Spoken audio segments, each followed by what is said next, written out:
Welcome to McPlum, simple solutions served daily. You start by confirming the resin type and capacity, so you use correct chemistry. This matters because cation and anion resins require different regenerants.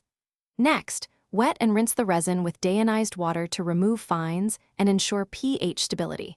This prevents channeling. If the resin is spent, regenerate now. Use dilute sulfuric or hydrochloric acid for cation resins and sodium hydroxide for anion resins, following specified concentrations and contact times to restore exchange sites.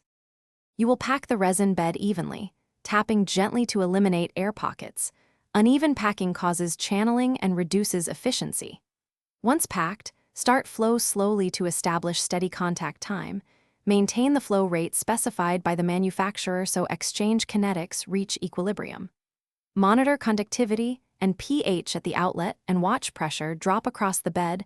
Rising pressure indicates fouling. Adjust backwash and flow patterns if you see uneven performance, and keep detailed logs for the first several hours.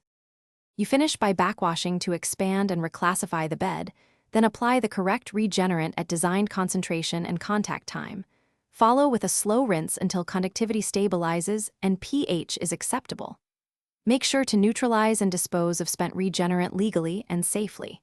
If performance remains poor, check for fouling from organics or iron, inspect for channeling, and run a capacity test.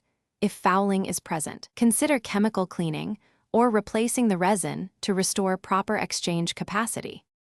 Thanks for watching. Stay juicy and subscribe.